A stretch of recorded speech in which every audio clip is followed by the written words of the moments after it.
nandito po tayo ngayon sa San Pablo, Laguna at bibisitahin natin ang ating pinakaunang chef para sa The Day of Chef program natin ngayon. So nandito po tayo sa Ben's Halo Halo, San Pablo, Laguna. Tara!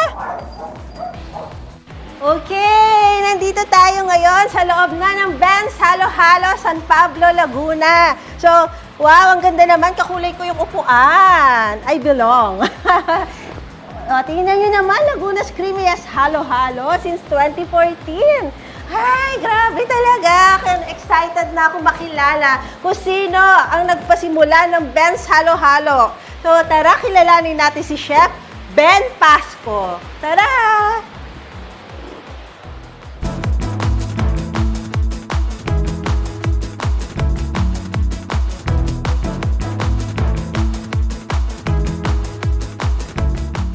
Alright, nandito na tayo sa loob ng mismong restaurant ng Ben's Halo Halo Ice Cream. It's more than an ice cream, you know, guys. So, ang ganda! Yellow na yellow and Halloween na ngayon. Nakakatuwa naman ang decorations ng Chef Ben. So, very creative. And ang dami pa niyang mga paninda dito, oh, guys. And then, ano pa? Gusto ko talaga dito. Ang lawak ng restaurant. Gusto ko umupo. Ang lambot ng upuan. So anyway, gusto kong tingnan kung anong meron dito. Hi kuya! Hi ate! Uy, ito na yung menu ni Chef Ben. Siyempre, hindi pwede mawala ang halo-halo, kaya nga Ben's Halo-Halo, di ba? Creamiest halo-halo in Laguna. Pero para sa akin, para to sa buong Pilipinas, hindi lang sa Laguna siya creamiest halo-halo. So, ayan, spicy winter, oh. Meron pa silang mga ganyang flavors. Kakaiba talaga, guys. Meron pang salty summer. O, saan pa kayo? Nako, you don't know what you're missing kapag hindi kayo pumunta sa Ben's Halo Halo. Alam nyo ba, napakadami ng Ben's Halo Halo ice cream na store dito sa Philippines, all over Luzon. Meron na silang 65 branches. At ngayon, kilalanin na natin ang nag-umpisa ng Ben's Creamiest Halo Halo here in Laguna. So, nasa na kaya si Chef Ben, ang founder ng negosyo nito? Chef Ben, where are you? Oh, there you Hi, are! Chef Laika! Chef Ben! Nice Kumusta? to see you again. Kumusta po? Okay naman po. Ito, hindi matigilan ng pagganda. Joke You lang. know. Kumusta, Chef Ben? Okay lang. Nice to see you again. Yeah. Nakakatuwa. Thank you sa pag-guest mo sa akin. Thank you din also, Chef Ben, for being with us today. So, Chef Ben, alam mo, itong Ben's Halo-Halo, talagang kilala na, lalo dito sa Laguna. Tsaka isa ako sa fan mo, syempre. Kasi, alam mo naman, dito ko nakilala yung love life ko. Talaga? Chef Ben, kundi dahil sa yung halo-halo, wala akong love life ngayon. You know, di ba? Paano ba nagsimula yung love life mo? Niyaya kasi niya akong kumain ng halo-halo ice cream. Wow. Tapos, sabi niya sa akin, hindi to basta halo-halo. May sili daw to at may salted egg. Sabi ko, ay iba yun. Sige nga, papayag na akong makipag-date sa'yo. Iyon. And the rest is history. Wow. At dahil kay Ben's Halo-Halo, nagka-love life ka. Yes, kung walang Ben's halo-halo, siguro alone lang ako ngayon. Wala akong babe. Malamig ang Pasko. Oh, di ba? So, Chef Ben, bago natin ipagpatuloy ang ating kwentuhan, umupo naman muna tayo. Tara, upo tayo doon. Thank you. Iyon. Po ka? Thank you, Chef. Wow, kakulay ko talaga yung upuan. Wow nga, no? So, Chef Ben, Yes. nandito na tayo sa iyong restaurant. Yes. So, paano po ba nagsimula ang business niyo? Paano kayo nagsimula as businessman? Yes, okay. So ako ay dating OFW. Okay, ako ay dating domestic helper. Ako ay from Milan, Italy. Ayan. So bali ako ay nagtrabaho doon for 11 years. So ako ay 6 years na medyo nagtago, TNT. And then after nun, nakapagtrabaho ko sa isang restaurant. Ayan. At doon ko na natutunan at nalaman yung passion ko pala sa pagkain. Sa pagkain. So, ano po yung mga niluluto nyo doon? So yung mga usual na mga Italian cuisine, kagaya ng pasta, ayan. So marunong din ako mag-bake, so marunong ako sa cakes and pastries, at saka ang paggawa ng gelato. So, Chef Ben, yun po yung parang naging stepping stone nyo talaga para magkaroon kayo ngayon ng restaurant. Yes, oo. Nung umuwi nga ako nitong taong 2014, so nag-start ako ng bake shop. Oo, so yun ang una ko itinayo. And then it went out na medyo hindi naging maganda ang pagtanggap ng market sa mga brioche, sa mga croissant. So sabi ko sa kagustuhan ko talagang hindi na bumalik na Italia, nanalangin ako. Sabi ko, ano kaya yung pwede ko pang i-incorporate dun sa local product natin dito na natutunan ko sa Italia. So nag-pop up dito yung gelato. Ayan, na kung saan, sabi ko nga, sa Italia kasi taglamig eh.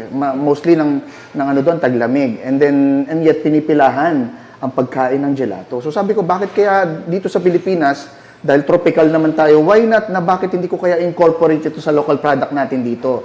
So dyan na isinila ngayon yung ating halo-halo, nakakaiba. Oo. So, talagang answered prayer kasi hindi Yeah. ka talaga parang sa line ng bake shop, kundi para sa gelato. Pala, Then, ayan. yun yung parang naging basic na recipe, Tama. ginawa mong halo-halo. Yes. Para mailagay din yung sa ano ng panglasa ng Pinoy, di Yes, ba? oo. Na parang bagang sa umpisa, ang tanong ko kasi may kaya pa bang i-level up yung mga existing at sikat na halo-halo at that time, noong 2014. So sabi ko, the answer is yes. Sabi ko kasi may edge talaga dahil kakaiba. Sabi ko nga, instead of ice cream on top, yung usual na ginagawa sa halo-halo, literal, nang ginawa ko naman is yung kabuuan ng yelo ay gawa talaga sa ice cream. Ang galing. Kasi ang nakita kong ganyan, yung parang sa bingsu, sa Koreans, Yes. pero iba pa rin yung sayo. Oo. Kasi sa kanila, kahit bingsu ganun, medyo watery pa rin. So, ayun. syempre, secret yung recipe ni Chef Ben. Hindi natin itatanong yan. So, Chef Ben, nabalitaan ko na ikaw ay isang electrical engineer, yung Opo. degree mo, pero napunta ka sa culinary world. Yes, So, opo. bakit? Anong nag-drive sa'yo para hindi tuloy ang pagiging electrical engineer? Oo. Kasi sa pamilya namin, mostly kahit babae ay mga engineer. So ako, totoo, mahina ako sa mathematics eh. Oo. Pero parang doon lahat napupuntang kamag-anak. So naki-engineering na lang din ako. Oo. So yun, ang aking kapatid is mechanical engineer talaga. Siya ay board passer. So ako naman, natapos kong engineering ko sa loob ng 8 taon. Ayan. And then ako ay hindi nakapasa sa board. And then hanggang sa after ng graduation, ako ay lumipad patong Italia na nga para doon na magtrabaho. Yun nga lang, hindi iba ang tools na hawak ko. Ang tools na hawak ko doon ay yung mga pangkudkod ng inidoro, alam mo yan. At hindi ko kinakahiya na ako ay dating OFW. Hindi ko kinakahiya na ako ay dating domestic helper. Oo, bagkos ito nga yung lagi kong i-share sa mga ibang kapwa ko OFW na sabi nga, hindi masamang mangarap. At kung talagang pagsusumikapan mo, ay kaya naman talagang marating kung ano yung gusto mong mangyari. So, naging paraan lamang ang pagiging domestic helper ko para mas malaman ko at matuklasan yung passion ko pala ay nasa pagkain. So, Chef Ben, wag ka mag-alala. Hindi ka nag-iisa kasi ayoko rin ng math. Pero nakakatuwa kasi mula doon, nakita mo kung ano talaga yung passion mo. Tapos Yes. yung passion mo, na-materialize. Kumbaga, ngayon, marami din kayo natutulungan, di po ba, ng mga staff, mga employee. Tapos, syempre, sa family mo, malaking tulong din yun, di ba, Chef? Yes. Na kahit na hindi ka nagpatuloy as domestic helper, mas maganda naman yung nangyari dito. Dito sa pag-uwi mo sa Philippines, di po ba? Yes, tama. So, paano po? Kamusta naman ang iyong buhay pamilya, Chef Ben? Okay naman. So ako ay kasalukuyan medyo late ako nakapag-pamilya. So meron akong maliliit na anak. Ang edad nila ay nasa 5 taon, 5, 4, and then 3 years old. Oo. So ako ay, ang edad ko ngayon is 49 years old. So magsi-50 na ako. So medyo mas nagugustuhan ko ngayon na itong edad ko is nagkakaroon ako ng experience sa pagpapalaki sa aking mga anak. So ito yung kadalasan kong ginagawa every time na wala ako sa kusina. So meron kami tinatawag na baby time. Ito is pagsapit ng alas 7, kailangan baby time na kami na dapat ako ay nasa bahay na. Ang cute, baby time. Oo, ayan, ang tawag namin baby time. And then pag wala ako sa kusina, usually mamaya pupuntahan natin. So, meron kaming konting opisina sa bahay. Meron din akong opisina sa komisari. Ayun. Yun yung mga kadalasan kong pinagkakaabalahan pag wala ako sa kusina natin dito. Sobrang hands-on mo talaga, Chef Ben, no? Kailangan talaga yun. Tapos meron ka 65 branches. Tama Yes, ba? opo. Sa all ngayon. over Luzon. Correct. So, may 65 branches na tayo all So, over ano Luzon. pong plano niyo nito? After dito, meron na kayo 65 branches. Tapos, established na rin naman yung Bets Halo-Halo dito. Ano pa po ang aabangan? ng Yes, mga sa ngayon, nagpaplano kami ng inter-island. Though struggle siya, so medyo kailangan ng mahabang pagpaplano. Dahil kasi hindi biro yung pag-transport ng mga raw material pamula dito, papalabas ng Luzon. So, yun yung nakikita namin. So, siguro in the future, makakapag-expand na kami sa mga inter-island. Oh, nakakatuwa naman, nakaka-proud na ngayong araw na to, nakausap ko, na-interview ko ang isang Chef Ben Pasco. So, Chef Ben, baka naman pagtagal, di mo na makilala, ha? Hindi naman. So, bukod po dun sa family time, pag day off mo, Chef, ano pa po ang ginagawa mo outside the four corners of the kitchen and pagpunta mo sa commissary and all?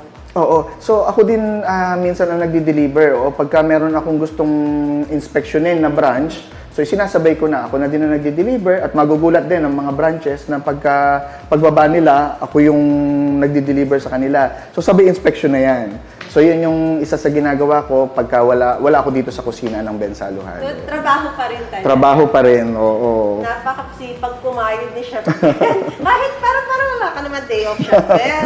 Parang ganun na nga. Parang 7 p.m. Correct. Oo, tama ka. So ngayon mga ka-Chefy, mga viewers natin, nalaman natin na si Chef Ben Pasco ay sobrang hands-on, sobrang sipag kumayod na kahit na kailangan mag-day off siya, kahit for a day, hindi. Every 7 p.m. lang, kapag baby time. Baby time. So, ayan, so magbabalik pa po tayo mamaya at bibisitahin natin kung saan nagsimula ang negosyo ni Chef Ben, ang Ben's Halo-Halo Ice Cream. Day of chef, day of chef, day of chef, day of chef, day of chef, day of chef, day of chef, day of chef. So mga ka-Chefy, nandito na po tayo ngayon sa bahay ni Chef Ben Pasco. Tara, tingnan natin. Yes, let's So go! ngayon, nandito na tayo sa bahay ni Chef Ben Pasco at itutour niya tayo kung ano ang meron sa loob ng kanyang napakagandang bahay. Yan! Let's go!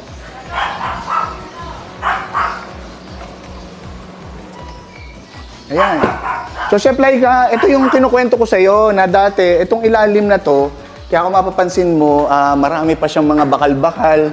Ito yung dating komisari. Ayan. Ito yung video, okay?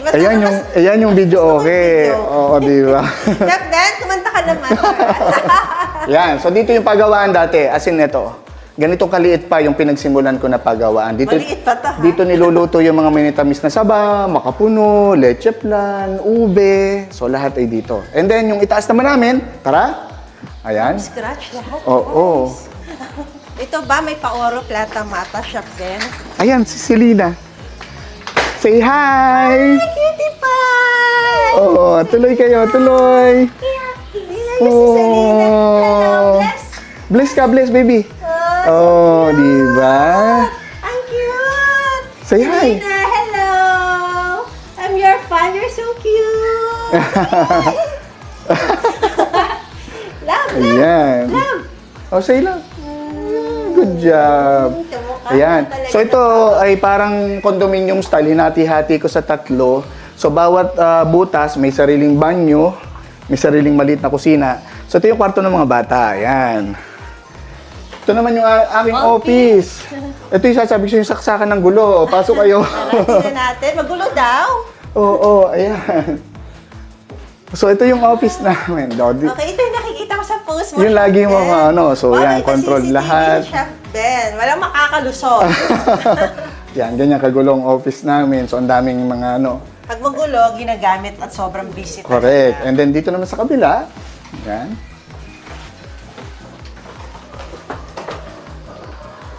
Dito Ito yung mga tayo. syrup. Dahil may milk tea din kami dito. Yan, so Saan dito ba kayo naman. ni Chef sa store nyo? Wala, oo, Milk dito tea? lang sa subdivision. Dito Oo. lang. So ito yung maliit na salas. Chef, may milk tea kayong business dito lang sa subdivision. Oo, at saka yung longganisa. Oo. Grabe, ang dami. Hindi lang pala pang halo-halo si Chef Ben. May longganisa na, may milk tea pa. Oh, di ba? At saka ito yung bedroom na isa pa. Ayan. Ayan, guest room pa to, Chef. Typical na negosyante talaga to si Chef Ben. Oh, di ba? May lahi ka bang in-check, Chef Ben? Actually, ang nanay ko po ay half Chinese. Ang grandfather ko talaga ay pure Chinese. Oo. Kaya pala, Chef Ayan. Ben. Talaga namang napakalaki ng bahay mo. Pero bakit ganito ang style ng bahay na pinagawa mo? Kasi nung una, wala pa kasi akong pamilya at that time. So, purpose ko talaga, so ibaba yung commissary and then mapapansin mo itong bahay gawa sa tatlong, ang itaas, yung second floor is nahati sa tatlo. So, bawat tatlong butas, may sariling banyo, may sariling maliit na kusina. Ang purpose ko talaga ng paupahan. Yes. Ayan, so negosyo pa rin. Na pwede talagang magamit din yung mga passive income na yan. Oo, so yun, hanggang sa nakapag-asawa na ako, so totally, itong tatlong butas ito, kami na nag-occupy. Yun ang istorya ng bahay na to. Ganun naman pala. Talaga namang businessman. Pero at least Oo. family-oriented din si Chef Ben. Yes. Pero may nakita ako doon na parang syrup na mga milk tea. Kanina sinabi niyo po na nagtitinda kayo ng milk tea at saka longganisa. Yes. Paano kayo nagtitinda sa subdivision? Oo, dito sa subdivision namin, so exclusive talaga, bawal yung mga nasa labas. So since village ito, so nag-attempt din kaming magtinda ng milk tea. At awa ng Diyos, ito ay bumebenta. Tapos nagre-retail din kami ng longganisa dito. Pero kung mapapansin mo sa labas, wala kaming signage whatsoever. Pero alam nila. Oo, na Paano meron nila dito. nalaman, Chef Ben? Facebook din lang, puro social media. Oo, tapos may GC din kasi kami din dito ng buong village.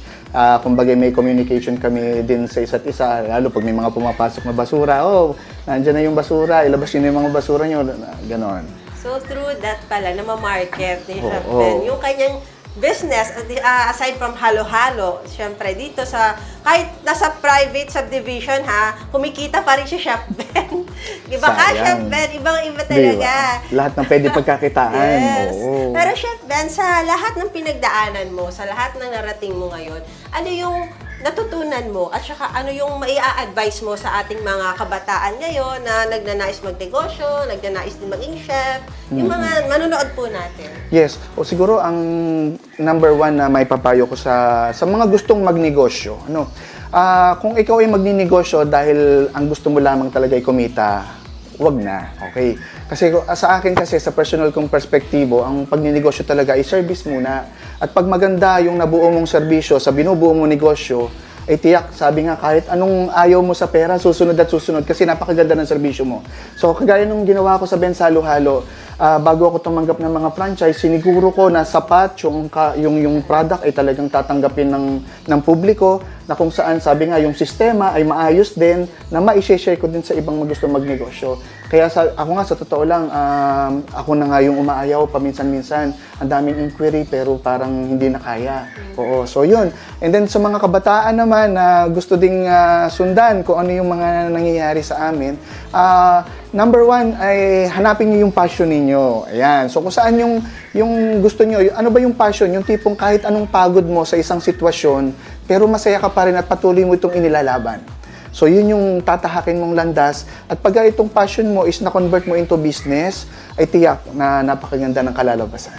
Napakaganda namang mensahe ito, Chef Ben, para sa ating mga manonood at syempre sa mga kabataan po natin na nanonood sa ating programa ngayon. Chef Ben, maraming salamat Thank po you. sa inyong bibigay ng opportunity makausap ka namin ngayong araw na ito para sa aming show. So, God bless po. God bless everyone. Maraming Thank salamat you. po, mga ka-Chefy and mga viewers. Day of chef, day of chef, day of chef, day of chef, day of chef, day of chef, day of chef, day of chef. Isang mapagpalang araw po para po sa inyo lahat, mga ka-Chefy, at sa lahat ng mga viewers ng ating The Day of Chef Show. So ngayong araw ay makakasama po natin ang isa sa pinakamagaling na chef ng ating bansa. Yan po ay walang iba kundi si Chef Jobert Cañedo, Chefu, also known as Chefu. Ay, hello guys. At sa lahat ng mga viewers natin dyan, Luzon, Visayas, and Mindanao, this is your Chef Chipo. Ayan. Yes, naman. So, Chef, isa ka sa pinaka-hinahangaan namin ng mga chefs na Di naman ata. Yes, Chef. Isa Hindi ata. Kasi sa mga achievements na natama. Okay. Thank you. Kita-kita naman po. Ah. So, Chef, Di, ano lang yan, gawang rekto. Joke. Actually, si Chef Fu ay nakakasama ko siya sa GMA sa pagtatalent. So, hindi na rin iba Ano nga yan? Sa The Love Before Sunrise. Hindi naman ako napakita doon eh. Hindi, at least ikaw, Chef, yung doon eh. Actually, ako ay ang Chef consultant ni Dean Estrella, right? Yes. Tama. And then, nag-appear din siya sa ABS-CBN. Oo, ano din tayo, tatalent konti. Kasi may konting ano din tayo eh, marunong din tayo acting. Yan. So, ayan po, mga ka-Shefi. Bukod sa pagtatrabaho sa kitchen, kapag wala siya sa loob ng 4 na sulok ng kusina, ay marami siyang mga racket. Oo, At isa sobra. na yun, yung mga ang ginagawa dami. niya sa Oo. showbiz. Kaya siya, ay hindi lang siya isang celebrity chef, kundi isa pa siyang magaling na chef. Kasi meron po siya na panalo ng bronze medal sa Malaysia. Chef, ikwento mo naman sa amin yan. Okay, yung actually, hindi talaga ako sasali niyan, siguro. Dahil may, siyempre, kulang nga tayo sa budget, di ba? Pero, naisip ko kasi, this is the once in a lifetime. Tapos, that time, no, ako doon, 15 days na lock-in. 15 days akong lock-in din na, so, ano ba yung tinatawag na naglaban yung opportunity? 15 days lock-in ka or you're going to Malaysia? Di ba? Pero ang dami kong pinagsabihan. Nangingi ako ng suggestion. Ano bang gagawin? Pandemic na chef nangyari? No, wala nang pandemic kasi disyerto eh, di ba? Last February. Ka sa taping. Oo, last February. Nagsabay nga. Nakuha nga ako for lock-in. Yes, sir. Tapos, naalala mo siguro yung nagpahanap ako ng chef na pwede na mag-lock-in. Di ba? Nag-post ako noon. Ako kasi yon. Okay. Kapalit Gusto lang may mapapalit lang sa akin. Kasi sabi ni Direk sa akin, ikaw kasi yung namin, nakuha talaga yun. Kasi, pag-isipan mo mabuti. So yun, sabi ko, nanghingi ako ng suggestion, advice. Ang sabi kasi sa akin, ikaw chef, ang showbiz andyan. Di ba? Yes. Anytime. Pwede ka mag-shoot. Yes, true. Di ba? Anytime, andyan yan sila. Hindi nawawala yan. Yeah. But, yung isang opportunity na minsan sa buhay mo na darating, di ba? Nga hindi mo akalain. So, Malaysia or showbiz. Sabi ko sa sarili ko, hala, ano to? Okay? So, sige, nagfinali ako. Okay, I grabbed the Malaysia. Tinanggihan ko, di ba? Ang laki nun. Di ko sabihin kung magkano TF ko sa 15 days. Pero, katumbas din ang ticket ko papuntang Malaysia. So, I grabbed the Malaysia. Okay. I grabbed the Malaysia. So, andun nga, this is the first time na sumali ako ng Malaysia World Cup Culinary Cup. Di ba? So, ang laki. Di ba? Kasi, pangkalahatan, buong bansa. Andun eh. Di ba? Nakipaglaban ka na dala mo yung country mo. Yeah. No? So, malaki karangalan. Pero nagkaroon ng yun. Nagkaroon ng tense. Bakit siya? Alam bakit? Bakit? Kasi, at dito ako sa side ng table ako na dapat kami, kasi kinuha ko is the beef, modern beef category. Dito ako, ano pala naglalaban sa kabila? Kasi ako naman sabi ko lang. Pero, nang dahil sa lakas loob ka at friendly ka, ang dami mo mong kaibigan, tinulungan ka, di ba? Sabi, chef, tulungan ka namin. Yung dish na niluluto ko is ang daming spices. Ang daming spices. So, ang daming spices. So, hakot, ganyan. So, ang 45 minutes ko, ginawa kong 30 minutes. Diba? So, ang nakaprepare na nila, andun yung mga master chef ng mga talagang ibang bansa ng mga judges. So, ganito lang pala. Pakitaan mo ng diskarte. Pakitaan mo ng lakas loob. Pakitaan mo ng bilib ka sa sarili mong gawa na dala mo yung country mo. So, yung ginawa ko, tinorch ko yung bao na dala ko kasi nga, beef rendang ang galawa ko, di ba? Tinorch ko. Talagang, I know kung mabibilib ko sila sa akin o hindi. Nakita nyo ng mga master chef. Meron siyang way of cooking or method way of cooking. Ganun. Iba to. O, di ba? So, doon. Tapos, tinanong ako, bakit meron kang anaho leaves? Paano Di ba? Sabi ko, ang anaho leaves kasi, is simbolo namin sa country namin. Ha? Ito'y pambansang dahon ng Pilipinas. Ibig sabihin, na kahit andito ako sa bansa ng Malaysia nyo, dala ko pa rin ang puso ng pagiging Pilipino. Doon, na palakpakan yun, sabi niya. Nakaka-amaze. O, di ba? So, ganun, di ba? Alam mo ba kung saan ang galing yung dahon ng anahaw? Doon. Mapapatatawa ka kasi, kinuha ko lang yun sa baba. Tanim ng Regalia Hotel. Kung saan na pinag-checking na namin. Nakita ko kasi, wow, anahaw to ah. O, di ako nagkakamali, anahaw to. So, nagkaroon ako ng, yung ginawa ko kasi, own recipe. Wala nakakagaw, kahit i-google wala. So, sabi ko, pwede makahingi. Hindi naman pwede magnakaw. So, nangingi ako. Sabi niya, anong gagawin mo dyan? Sabi ko, lalaban ako bukas. Ito yung dahon na nagbibigay karangalan ng bansa. Kasi, dala ko pa rin. Bakit? Pambansang dahon po namin to, anahaw. Diba? So, ganun. ka, chef. Binigyan ako. Kasi, di ba? Kon kasi, di ba? Dapat tali gamit nun. Yes. So, ang ginawa kong tali, panali, yung dahon ng anahaw. Di ba? Symbolize. Pinalot niyo siya. Symbolize na pagiging Pilipino ko. Ganun naman na in-explain ko sa kanila nung interview ako. Na gusto ko yung magandang relasyon ng dalawang bansa sa pagdating sa kulinarya, even though na kandito kami, as participants ng bansa nyo, hindi pa rin nawawala ang pagiging Pilipino ko. Di ba? napakagaling So, naman. pride ng bansang Pilipino. Yes. So, ganun po ang nangyari. So, lumaban. And sa 50 kami naglalaban. Iba-ibang country, katabi ko, Taipei at saka Indonesia. So, isa akong napalad na nakuhaan at naiuwi yung bronze medal. At hindi lang yan.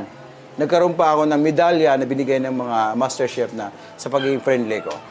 Isang karangalan na mapabilang ako sa World Guinness Book of Record noong panahon na yun na ang Malaysia ang sumali So, sa ano ganung year to malaking. yung chef? Tungo sa World Guinness of Record. 2023. Last February, Last year lang. last February 21 to 23, ginanap yan sa Kuala Lumpur World Trade Center. So, nasa book talaga kayo, chef. Yes! Nasa Dapat book pala, tayo, makabili diba? tayo ng book na yan. Meron ka ba dyan, chef? Parating pa lang. Parating yung pa lang. yung pirmado ng bansa na ako ganun. Bibili ako niyan. Meron ba niyan sa National Books?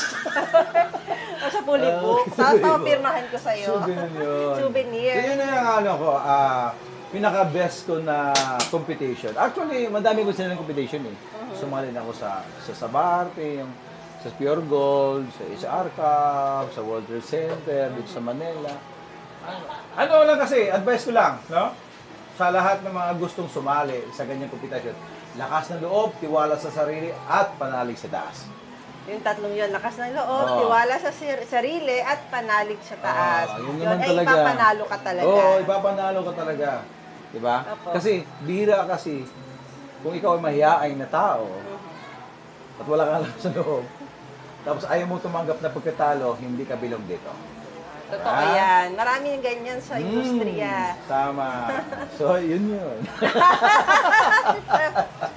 Anyway, makasalo po tayo ang ating show yun. Yeah. That is why marami akong award na nakukuha. It's because of that na nagbigay tayo ng karangalan ng bansa. Iba kasi yung pag sinabing nagbigay ka ng karangalan sa bansa. Yes. At hindi to bayad. Totoong awards to. Yes. Mga kababayan, Yes. tingnan nyo naman, napakaraming awards. Maraming Chef. salamat pala. Magpasalamat ako sa mga sponsor ko, di ba? Nang dahil sa kanila eh. Di ba? Yes, Chef. Pero, Chef, iba tayo. Bukod sa pagsali mo po sa mga cooking show, cooking na ganyan, challenges sa kusina, ano pa bukod sa showbiz ang ginagawa niyo? Actually, pagdating kasi dito, pag nag-day off ako, naglalaba. Siyempre, tapos pinagluto ko yung anak ko. Tapos, Pinagluluto niyo yung anak niyo po, naglalaba kayo. Oo, nagluto ko yung anak ko. Tapos, more on learning, basa-basa ng mga cooking books. That is why, ang dami yung cooking books dito. Di ba? Kasi, di ba, even though na you are a good chef or marami kang kaalaman, you need to learn every day. Kailangan yan eh. Di ba? Hindi yung huwag mong sabihin na magaling ka na. stop na doon. Ang Hindi lahat pwede. ng mga naging mentor mo, sa totoo lang, nag-aaral pa yan. Di ba? Tulad ni Chef Boy Logro, he's my idol and he's my mentor. Sa totoo lang, doon ako kumukuha ng lakas sa kanya. Kasi last time naalala ko, nanood pa lang ako sa TV. Kapag ganun ako, isa pa akong talagang hindi pa kilala. But, andun yung tinatawag na mangangarap ka. Diba? One day, what if magkasama kami? Yes. Diba? Yes. Pero pag nangarap ka, kailangan may dasal. At kailangan may action. Hindi yung puro ka pangarap. Diba? So, Yes. yun. Yun na, nangangarap, blah, blah, one day. So, natupad. Kasi God is good. Totoo. Amen. Yes, yes. Di ba? Kasi lalo pag mabait ka, at lalo kang marami kang natutulungang tao, hindi mo alam na one day, ang blessing sa iyo, biglang nag-i-instant. Alright, so ngayon ay nakausap na natin si Shefu. At nalaman natin yung mga bagay na naaari nating malaman mula sa isang kilalang chef at isang kilalang talent o actor sa showbiz. At yan ay sa pagbabalik ng ating programang The Day of Chef. Day of Chef, Day of Chef, Day of Chef, Day of Chef, Day of Chef, Day of Chef, Day of Chef, Day of Chef. At ngayon, nandito na po tayo, mga chefi, mga viewers, sa El Palacio Hotel and Resort, kung saan nagtatrabaho ang ating pinakamakisig na chef, si Wow, Shefu kisig talaga. Shefu. At itutour po niya tayo dito. Di ba, Chef? Yes naman. At welcome to El Palacio Hotel and Resort dito sa Noveleta, Cavite. Ayan. So, ano pa inaantay natin? Tara na! Go! Come on! Okay, so dito yung mga rooms natin. Ayan. Di ba? Ang ganda ng view. Yes, Oho. puro gold. Oo. Para Kaya pala siyang El Palacio. sinauna. No? Sinaunang ang ganda ng style niya, di ba? Yeah, Ang Chef. ganda yung pagkagawa niya. Ayan. Parang palace talaga. Oo, parang palasyo talaga. Palasyo Oo, nga naman palasyo talaga. naman. So, yan yung aming lobby. Lobby, Okay. nasa Pasok ba loob. tayo sa lobby? Yes, Okay, Chef. pasok tayo sa lobby. Ayan. Okay, ito yung lobby namin. Napakaganda. Ah, bango. Hello. At mabango, hindi lang maganda, mabango pa. Pasko na sa inyo, Chef. Per month, Oo nga naman, May Pasko. Christmas tree na. Regalo ko. So, ayan po yung lobby natin. Yan. So, dito tayo naman. Labas naman tayo. Kung saan tumatanggap ng mga guests. Yes. Ayan si Ma'am. Hello. Okay. So, ayan naman yung pool natin. At Dito na tayo sa pool. ito yung dito yung dinadaos yung live band. So, may pa-live band po every kayo? night, Every night meron to? tayong banda dito. Mula Monday to Sunday, Oh, Chef? yes, mula Monday to Sunday. So, pwede tayo dito. Anong no? oras po ang live band? Nagsa-start dito ang live band natin 8 p.m. hanggang 11 p.m. lang. 6 p.m. Kasi pa lang. hindi siya pwede madaling araw, matatapos kasi meron tayong naka-check-in. Yes. Diba? Mga So, yun- iingayan. So yun, dito yung held yung ating live band. So, yan yung pool natin, ito yung jacuzzi. May jacuzzi sila. Ayan. So ayan, okay? So ito yung jacuzzi natin, ayan yung pool natin. So pang-pamilya talaga dito sa El Palacio. No? At siyempre, sa mga nakakaalam, sa mga nakakita, affordable po talaga ang El Palacio. Hindi siya sobrang mahal. Na? Kayang-kaya ng bulsa yan. So, Chef, mamaya bibigyan mo kami ng idea. Sure! Oo, talaga naman. Oo, mamaya. So ito yung Para ito, sa yung, ating ito naman ang way na ito yung mansion, ito yung El Palacio. Apo. Magkaiba yung yan. Oo nga, meron to pero ibang bricks. At Kasi bakit ito yung po pangmaramihan. Okay. Pangmaramihan to isang building. Dahil may- yun yung pang... Siguro may mga hanggang 12 packs kasi sa 12 packs family and group talaga. Yan naman, dyan, good for 4 packs. Yan. Yes. Yung dalawa. Ayan. So, ipasok tayo dun sa ating Sea Cafe. Okay siya. Ito yung Sea Cafe namin, yung kung saan yung mga magagaling natin yung bartender. Yeah, siya. Ayan. Yung bartender natin kasama ngayon, ayan o. Ayan ang magaling bartender namin. Yung kasama ko. Okay naman, ito naman dito yung yung Z Cafe namin. So, mga gusto mag-inom Ayan, dito habang sa nagbabakasyon bar, dito. ayan, si chef, si bartender, Nikki and Elmer. Ay, mga magagaling sa pagtimpla ng alak. Okay, Ito naman yung waiter natin Yung na mga makisig. alcoholic Ayan. So, then punta naman tayo sa Southern Best, no?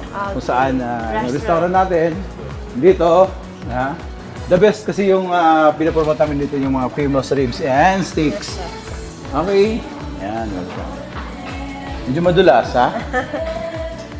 Okay, ito yung bistro namin. So, saan po kayo nagluluto dito? Okay, ito yung kitchen namin dyan sa loob. Bango ha? Oo naman. May food. Okay. So dito naman yung kitchen ko. Ayan. Yung kitchen chef po, Oo. kita natin.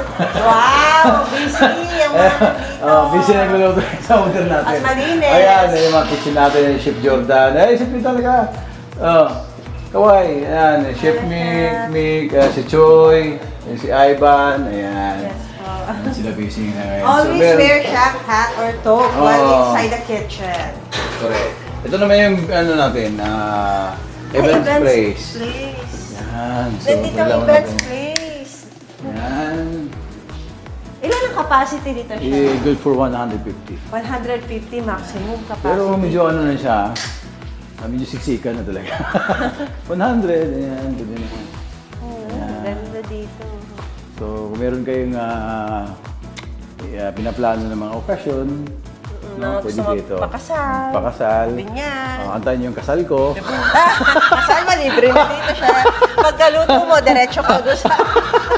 So ngayon, mga ka-chefi, mga viewers, naigala na po tayo ni Chef Shefu sa kanilang napakagandang lugar na El Palacio Hotel and Resort. Maraming salamat po, Chef Sure, Shefu. ayan. Bukod po doon, baka meron po kayong gustong i-shout out, i-invite, pasalamatan. Okay, shout out sa lahat ng mga viewers natin dyan. At welcome po kayo dito sa El Palacio Hotel and Resort. At good quality and masarap talaga yung pagkain dito kasi andito tayo. Wow! Yes. Diba? At saka mura lang dito, no? At sa mga nakakaalam, no? Siyempre, ang ganda kasi ng ambience natin. Maisip nila mahal, pero mura lang dito. Affordable talaga sa bulsa. So, ayan, mga ka-chefi, mga viewers, alam niyo na po kung saan kayo pupunta. Pag nandito kayo nga sa Cavite, sa Noveleta, Cavite. Ayan, okay. Only here in El Palacio Hotel and Resort, Noveleta, Cavite. Yes. So, hanggang sa muli, mga ka-chefi, mga viewers, at alam niyo na po, sana tumutok na po kayo muli sa aming programa, The Day of Chef.